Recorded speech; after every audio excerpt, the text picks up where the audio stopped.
This episode has some intense final scenes. It might be scary for younger viewers. That is how you do things. That is how you do things. You know, when it comes to me and Disney, we don't see eye to eye. Not at all. We are opposite sides. But Disney is doing a few things good. They did good with Big City Green, and they're doing good with Amphibia. And that's what we're here to talk about.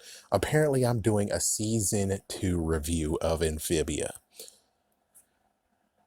I'm just gonna say it right now, and then I'm gonna say the freaking ending, because the end of freaking season 2, holy shit, whoa, what the fuck, whoa, holy frick, holy frick, holy frick. Anyway, season 2, if I'm gonna wrap it up in a nutshell, is that after the issue with Sasha, which Sasha is now on the wrong side, in quotations, wrong side, we get Anne, who's continuing on, and, well, things actually get to the point of where we got to figure out what's going on with the box, and they saw Marcy for the first time. We know Marcy's safe. Thank goodness she landed in the kingdom. Yeah, it turns out that the kingdom is not all the way it seems, but thank goodness she's safe. And then it finds out that the Calamity Box, apparently, is what it's called. The 3 gems need to be powered. They need to be charged again for them to be able to go back. And that was like the second half of it. And then, of course, Sasha actually has an idea of helping to conquer, because, well, previously the Toad Tower got destroyed, and, well, they're fugitives, and they actually have to find a new place to go, new place to rule, and thus the kingdom seems like a great idea. And that's basically all in a nutshell. There's many other things that happen which are good freaking side stories. Pretty awesome. So we're just going to end it by saying, watch or don't watch, like or don't like. I like it. Watch it. Oh my gosh, watch it. And if you have to watch it, don't watch it illegally. I'll say that. Don't watch it illegally. If you can watch it, actually watch it, please do. Allow it to continue to get support. This one, I'm like, DVD, personally, it's like, I don't know if I could really truly go for the DVD, but I bet like decades later, when it's all said and done, I might actually pick up the DVD, chances are. But anyways, that is season 2 in a nutshell. I say definitely watch it. Now let's go into the freaking details of the last episode of season 2. Holy frick. They kept on warning kids, being like, yeah, the last few scenes of the episode will maybe not be suitable for younger viewers. It's like, yeah, they kept doing that. And it's like, what? It's like, yeah, what exactly are you going to do? Are you going to do like some gruesome craziness? It's like, no, it turns out that, believe it or not, they go straight up Dragon Ball Z. It's like by accident, they actually winked and nodded on Dragon Ball Z. Most likely by accident. I'm not sure. So how did the episode start? First, it starts with Marcy. Marcy actually was in the library. It looks like it's Anne's birthday today when they all teleported. And, well, she actually was reading a book, just knocked over. And lo and behold, they had an Easter egg for, Gravity Falls. Yeah, they had an Easter egg for Gravity Falls and then the Calamity Box. And then as soon as they did that, she's like, that's not, please. But she took a picture of it. Then she goes home. I'm just going to spoil it now because I thought they did something messed the frick up to their daughter. No. Apparently, Dad got a new job and they're going to move out of the city. So no more Anne, Sasha, and Marcy. It'll just be Anne and Sasha.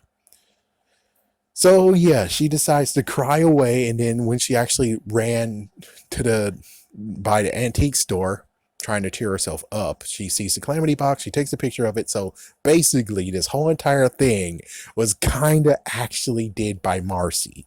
I'm like, that just freaking just screwed everything out of the water, being like, oh, you thought Sasha was bad. Marcy technically knew what was gonna happen. She didn't know it really was gonna work, but yeah, and because of the freaking thing, she wants everyone to stay together. So she was actually planning on helping the king to rejuvenate the box, and then they're going to go into different worlds, traveling them and exploring them, and it could actually be together forever. That's her idea. Dude, the frick. It's like, I know that's very, very horrible, but jeez, man. And let me tell you one thing that I have a freaking issue with is the whole Anne kept on having just one sock, one shoe on. I'm like, and sadly, the shoe was lost in the end of chapter one, the first season. And I'm like, son of a bitch, get rid of the damn shoe, damn it.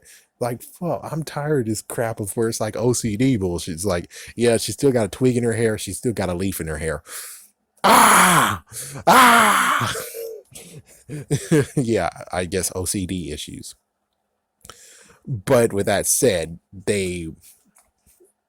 so how did it play out? So everyone actually went to go to the king, and luckily, um, Toad Leader, I'm gonna call him Toad Leader. He has a name, but Toad Leader and Sasha actually was able to hitch a ride to actually form a coup.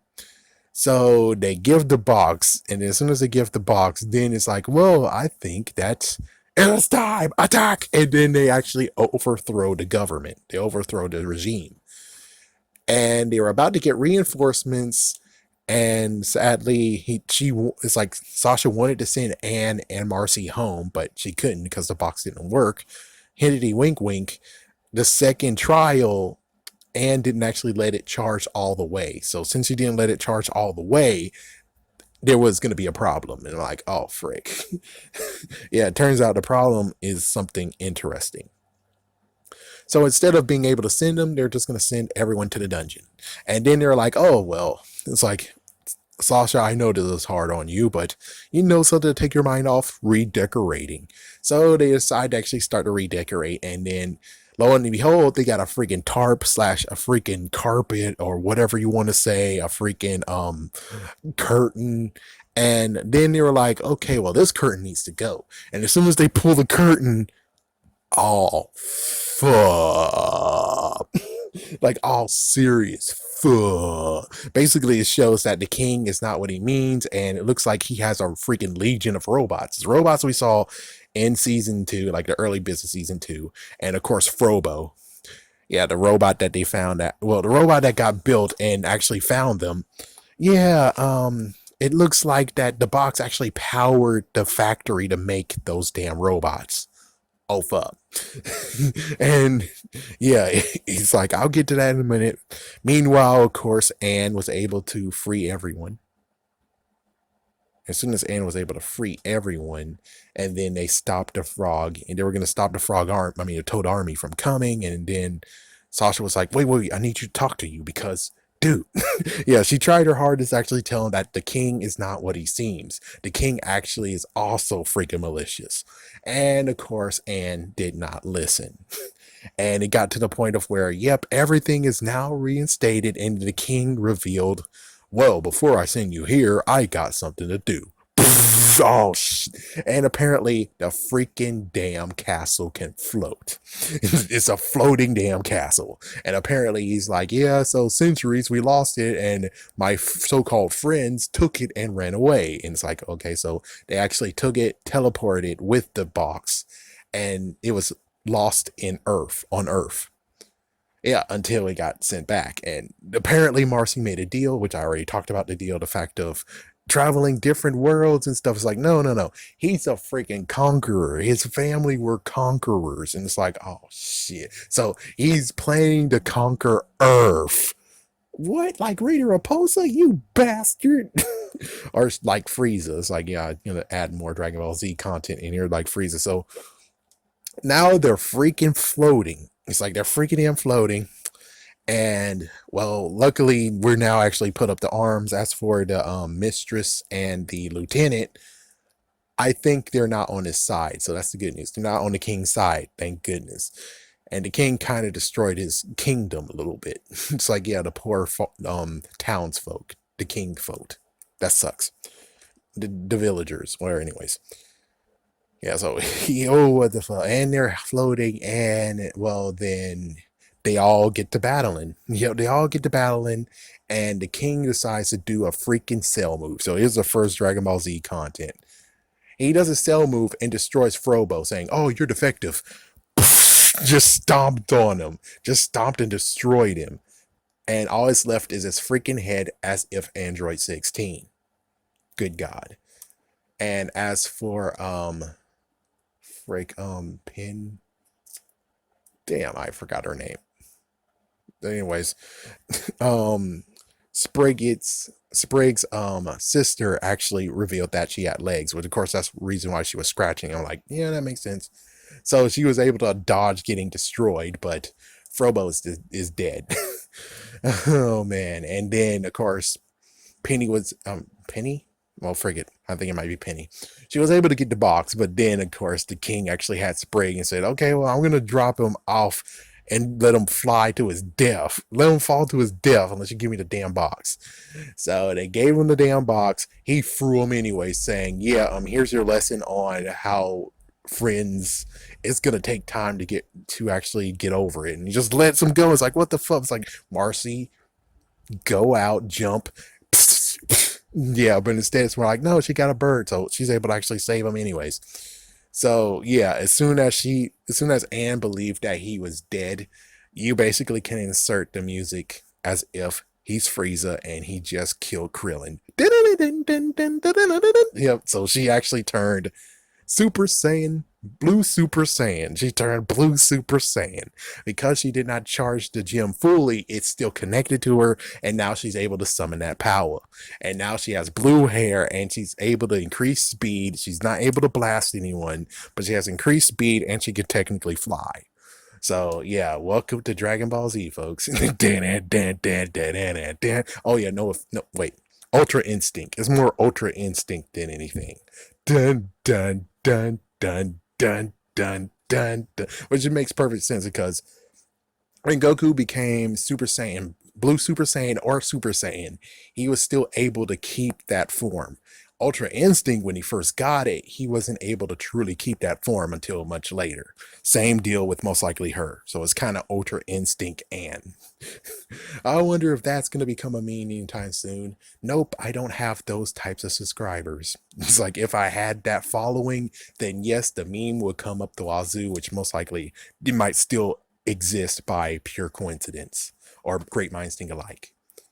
So she was able to take down all the damn robots, and now it's just the king there, and it's like, what the fuck, man?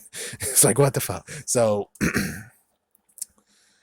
the idea now is very simple: is that Anne and of course the Toad commander, they're gonna fight off all the other forces.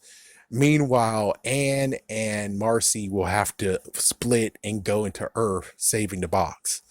The only messed up part, oh yeah, and also the family, yeah, also the farmer's family, planner's family. But the messed up thing that I'm like, okay, so where's the whole thing that you're like, oh my gosh, the children can't stand it, the children can't take it? Well, the king decides to freaking stab freaking Marcy with his flame sword in the freaking heart. Holy shit. Holy shit. I'm like, whoa. And he's like, look what you made me do. Man, you're not freaking Taylor Swift.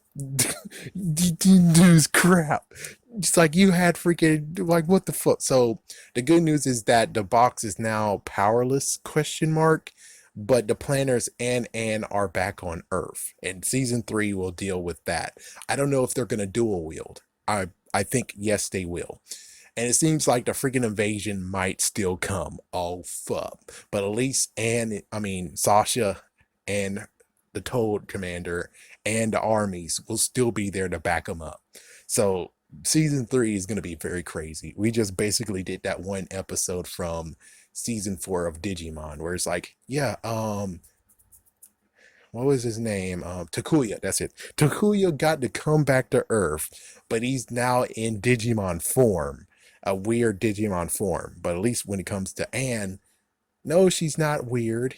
She's still human and kind of Ultra Instinct still, and the planners. So like the planners and are gonna go back home, and oh man, this is gonna be an interesting take on what happens when it comes to season 3. Holy frick. Ooh, boy, that was unbelievable. Wow. Wow. Disney. The stones you got, man. Or should I say Matt Bradley. The stones you got, man. The stones you got. Wow, dude. Wow. This is like, yeah, this is really compelling stuff. You want to have story driven, and they're still able to do story driven within 15 minutes. What's your excuse, Teen Titans Go? Or should I say Teen Titans Ass Go? Where's your damn ass excuse? Where's your damn ass excuse? What the frick? Yeah, what about freaking Ben 10? Where's your damn ass excuse, Ben 10 reboot? What's your freaking damn ass excuse? At least Powerpuff Girls did attempt to do some stories. They did do some storytelling. Anyways, wow, this series, man. This series, wow, that just straight up was a gut punch out of nowhere. Just going, wow. Definitely go watch it. Definitely watch this series. Catch up, watch season 1, watch season 2, but brace yourself when you get to the last episode. Brace yourself. Wow.